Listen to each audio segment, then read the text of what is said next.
The air between them was thick with words left unsaid, a silence that had stretched since the night of the confession. In the quiet afterglow of that moment, a whisper of what could be lingered, a sound both Black and Milk heard but pretended to ignore. But today, the pretense would finally fall away. Today, their hearts would finally speak louder than their fears. Milk found herself at the campus cafe, the place where Black spent her afternoons working part-time. She had an excuse ready, a project she desperately needed help with, but the truth was far simpler, far more vulnerable. She just needed to see Black's face again, to find some anchor in the swirling emotions that had followed their shared almost kiss. The cafe was a sanctuary of warmth, smelling of freshly brewed coffee and the sweet scent of rain-soaked streets. Behind the counter, Black was tying her apron, her movements fluid and calm. She was effortlessly cool, as always, her dark, observant eyes, the quiet timbre of her voice, that reserved smile that never quite reached her eyes. Everything about her was a gravitational pull, and Milk felt herself being drawn in, step by step. "You came early." Black's voice was soft, a gentle hum against the quiet clatter of the cafe as she wiped down the counter. "I couldn't wait,"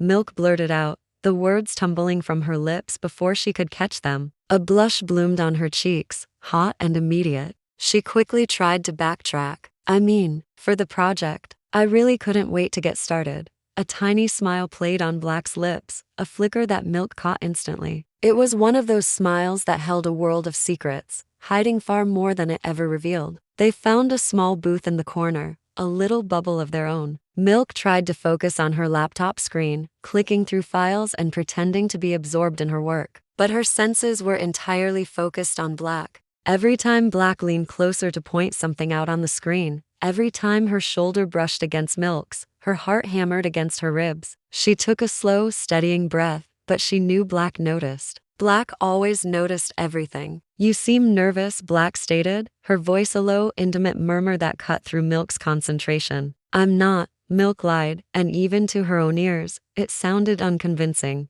Black's hand reached out, her fingers lightly brushing against Milk's. The contact was brief, lasting only a second, but it sent a jolt of electricity through Milk's entire body, leaving a trail of warmth in its wake. "You don't have to be nervous around me," she whispered, her gaze holding Milk's. Milk swallowed, her throat suddenly dry. The words she'd been holding back finally found their way out. "But after what happened, after you almost kissed me." Black leaned back, a flicker of surprise in her eyes. She hadn't expected Milk to be so direct. "I thought you didn't want to talk about that." "I didn't," Milk admitted, her voice barely above a whisper, "but I also haven't stopped thinking about it." Not for a single second. As if on cue, the light drizzle outside intensified, the rain beginning to fall harder, tapping a soft, rhythmic beat against the large cafe windows. The world outside seemed to blur and fade, shrinking until it was just the two of them in their corner booth, breathing the same air, caught in the same unspoken desire. After a long moment, Black finally spoke, her voice laced with a vulnerability Milk had never heard before. "Milk, you don't understand. I've liked you for a long time. For a very long time. And when you held my hand the other night, when you looked at me like that, I thought maybe, just maybe, you liked me too." Milk's eyes widened, her breath catching in her throat. The simple, powerful truth spilled from her lips before she could second-guess it. "I do." The confession hung in the air between them, a fragile, beautiful thing, glowing like warm light. Black looked away, not out of rejection, but as if overwhelmed by the weight of it all. She had spent so much time and energy building walls around her feelings, hiding them so deep that hearing them spoken aloud by Milk felt almost unreal, like a dream she was afraid to wake from. Before Black could find her voice, before she could respond, the cafe door burst open. A loud, boisterous group of students rushed in, seeking shelter from the sudden downpour, their laughter and chatter shattering the intimate silence. The spell was broken, the moment cracked. Both girls immediately looked down at their hands, at the laptop, at anything but each other, pretending they hadn't just been on the precipice of something life-changing. The world had rushed back in,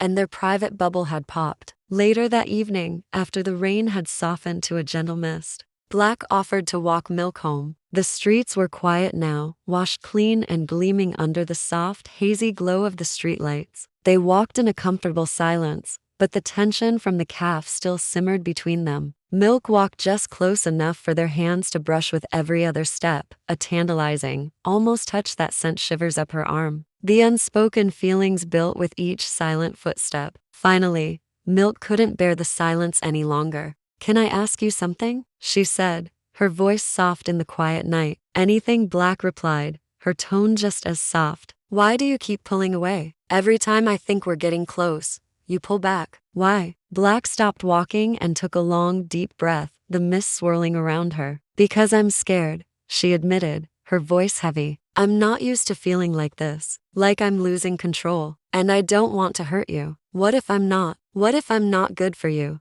Milk stopped too, turning to face her under the dim streetlight. "Let me be the one to decide that," she said firmly, her gaze unwavering. Black looked at her, and in that moment, under the moonlight, all her defenses seemed to crumble. She looked completely vulnerable, a side of her that Milk had never seen before, and it made Milk's heart ache with a profound sense of tenderness. Slowly, deliberately, Milk closed the small space that separated them, her heart pounding a steady rhythm in her chest. "You don't have to protect me from your feelings," Milk whispered, her voice full of a certainty she didn't know she possessed. "I want them. I want all of them." Black's breath hitched. She raised a hand, her fingers trembling slightly as she gently tucked a stray strand of hair behind Milk's ear. Their faces were inches apart now, so close that Milk could feel the warmth of Black's breath on her lips, a silent invitation. "Milk," Black whispered her name, a plea and a question all in one. "Yes? Tell me to stop. I won't." That was all the permission Black needed. She cupped Milk's face with both hands, her touch gentle but filled with a deep, undeniable longing. Milk leaned in, her eyes fluttering closed, waiting, wanting. For one suspended heartbeat, the entire world seemed to hold its breath. And then, Black kissed her. It was soft at first, a gentle, questioning press of her lips against Milk's. But Milk answered with a kiss of her own, a response that was full of all the emotion, all the longing she had kept locked away for so long. The kiss deepened, growing warmer, surer, more real than anything either of them had ever known. It was a kiss that spoke of rainy afternoons in quiet cafes, of unspoken thoughts, and of a future just beginning to unfold. When they finally pulled apart, they were both breathless, trembling, and forever changed. A slow, radiant smile spread across Milk's face. "I'm not scared anymore," she whispered, her voice filled with a newfound peace. Black's thumb stroked her cheek, her own smile finally reaching her eyes. "Neither am I." The episode ends there, with their fingers finding each other, intertwining as they walk the rest of the way home under the quiet, watchful night sky. They were together, truly together for the first time. And yet, this was only the beginning.